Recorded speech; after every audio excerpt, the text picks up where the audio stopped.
what you're selling, but you still tell. Hi guys, good morning. Enlightener here. Happy New Year to you all. It's 2022. We made it. We're 8 days into the new year already. Can you imagine? God is great. Uh, I just had to come on this platform to, show my appreciation to you guys for the support that you're giving me towards my new single, Restoration, featuring Neo Slayer. And those of you who wanted to know more about the song, I'm gonna do that for you because people have been like hitting me up. And then yeah, a little bit about Enlighten as well. I'm gonna do that just now.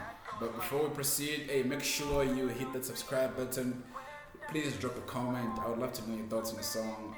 If you feel like maybe there's a sort of a personal reach that you'd like to discuss with me about, in the description of this video, right at the bottom, you will find an email address, enlightenerrestoration@gmail.com. Feel free to send me an email and I'll be able to respond to you. Yeah, so let's proceed. I'm a rapper, songwriter, and singer-ish. Singer-ish, sing a little bit. But my primary thing under this Enlightener is rap and songwriting. Give me a beat and I'm gonna spit bars. I'm gonna spit bars for you. Yeah, of course, those that glorify the Lord Jesus, because He's the one who gifted me with this ability to create music. There was a purpose for that, which is pointing people to Him. So I've been doing music for a couple of years now. I got 2 EPs to my name, Think Through and Follow Through. I released them in 2018 and 2019 respectively. If you want to check out those songs, you can find them on Z Arts. Some of them are right here on my YouTube channel. Feel free to check it out. Yeah, and after that, I released a couple of singles, I think in 2020, and then now we have Restoration. Yeah, this song was actually supposed to be a 2021 single, but as a result of so many challenges and setbacks that I went through, it had to be moved to 2022, January the 1st when it dropped. At some point I felt like giving up on the song, because it just brought me so many things that I couldn't understand, and never in my life have I ever faced such amount of challenges on a song. The longest amount of time I've taken on a song is like 1 month for it to be released, but this one, it went on for 8 months because the inspiration of this song hit me in April 2021. I remember being in my room and saying a prayer to God. I said, God, please give me a song from heaven. And then instantly I had a melody come to my mind. I recorded that on my phone and then just began to develop more and started to write the hook on it. For me, all my songs, I always write the hook first. That's enlightening for you, because to me, I take a song, the hook is 70% of the song, and then the rest can follow through later. So my focus is always on the hook, and I felt God lead me to write a song which will reflect His heart. So as I was writing, I knew that the final beat is what's gonna bring about a final conclusion even to the entire hook itself. So I hit up Easy, the producer, one of the best producers we have in the country, if not Africa as well. He's done records for Chef 187, Bob Shell, a lot of big names in the Zambian music industry. Go check him out. Easy, the producer. He's a dope. I look to him like a big brother, So yeah, I hit him up and I went to his house. I shared the idea of a song with him and how I wanted to go, and then he brought on the easy vibe. I see him adding the sample and that and that. Then boom, we had the final beat made, and I went home to start writing on it. A week later, I was done, and then I think that was the first weekend of May 2021. I went over to his house to lay my vocals. So the only thing now remaining was to bring somebody to sing the hook that I wrote.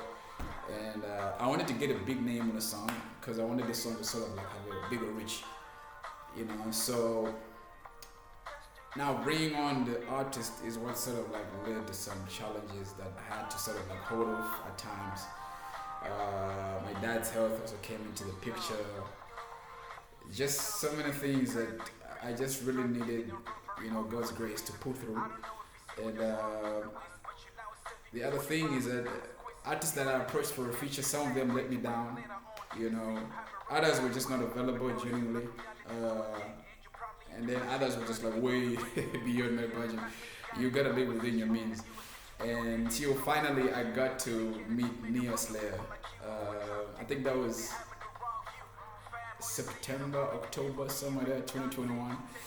Got to meet Neo Slayer. We met in Kawata. That's my neighborhood, by the way.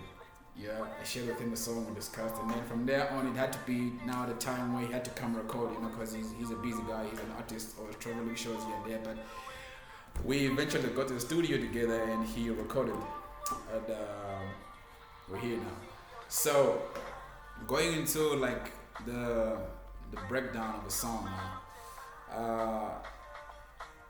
I'm the type of guy who likes to make music with revelation. Like even in my personal life, I'm the type of person who just brings about revelation to situations. Like I love that. People who know me will tell you. And that's how come even my name Enlightener. So whether I'm jumping on a hardcore type of beat or a slow vibe beat, I always like to bring about like revelation to a particular situation. But the overall goal of my music is to point people to God and the purpose that He created them for. So with this song, Restoration, knowing that God wanted me to reflect His heart of restoration towards the broken and the condemned, there are millions of situations around the world that people go through, different hurts and different stories. So as opposed to making it like a general view to every broken person out there in the world,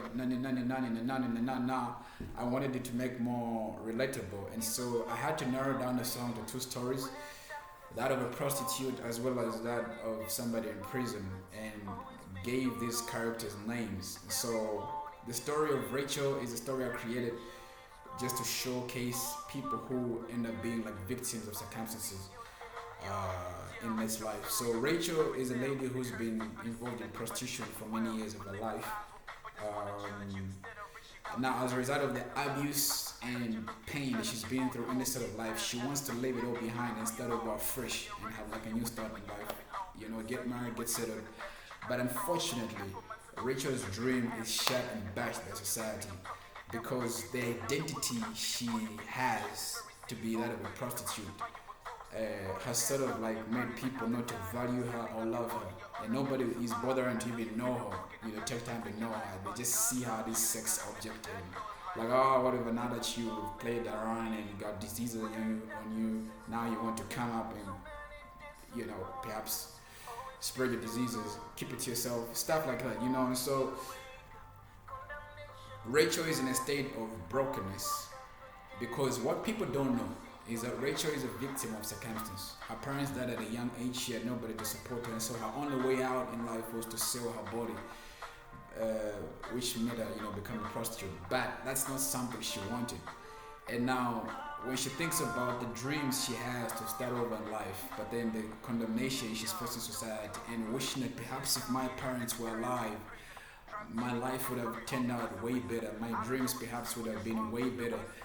But she's crying like, I wish somebody could take time to just know me, but unfortunately she's not getting that from society. And then she now resorts to want to commit suicide, because she can't take it anymore.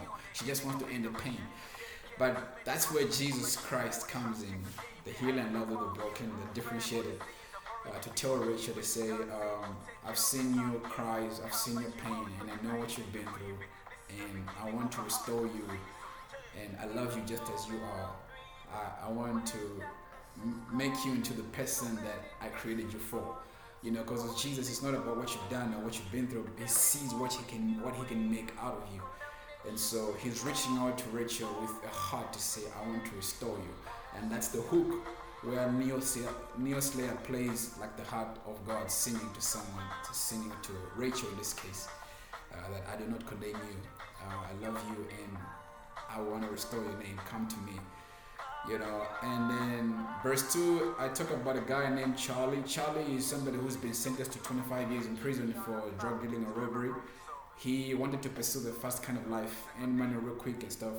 but then that landed him in trouble. And so Charlie's verse was written to target people who have landed in a bad place as a result of the decisions that they made, and now they're in a place of regret and depression. Others perhaps it's not being a good father. Others perhaps maybe education, they messed up, different things, So Charlie, had dreams of seeing his son graduate and go to college and get married and they make something out of his life. But unfortunately, that's not going to happen because Charlie is now going to be in prison for 25 years. And so he will never be around for his son. And so he's having all these inner deep thoughts and regrets. But that's where the differentiator comes in once again. Jesus Christ, the healer and lover of the broken. He sees us at our worst moments and he wants to make the best out of us. Romans 5:8 says, while we were yet sinners, Christ died for us. So God in his might being, he knew that humanity is going to mess up. And that's how come he brought in the death and the resurrection of Christ, so that we can always run to him for that restoration and that being made whole and healing, So God is reaching out to Charlie and say, your environment may have changed, but my plans for you have not changed. Yes, you have messed up, but my love for you is not messed up. I still love you, and you may never be around for your son, but I'm going to be around for your son. Remember, I am the father to the fatherless, and I will take care of your son. What I want the most is a relationship with you. And even though you're in this prison cell, I still have a purpose for your life. And even if you die and may never get out of this prison, I have a hope for you that's beyond the grave, which is an eternity with me. And so God is just reaching out to Charlie to say, I want to wash you. I want to give you a new heart and a new identity. And will you just come to me? Do not worry about your son. I will take care of him. And so that's the picture of God's heart towards humanity, which is the restoration picture that I talk about. And so, I think, in case there's something more that you want to find out, I guess I'll share with you guys with time.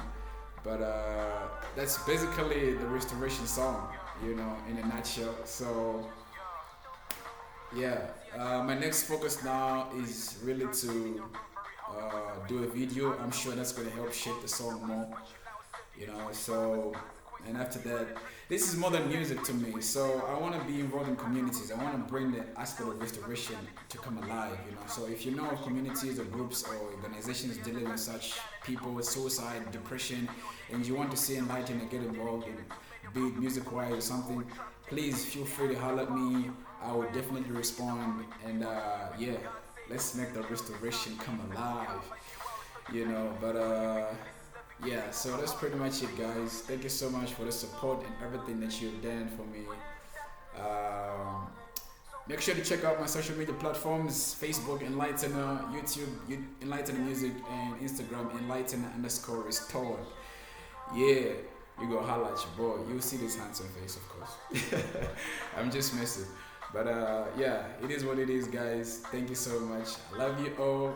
Expect more from Enlightener. Otherwise, this has been Restoration Explained. Yeah, boy. We out.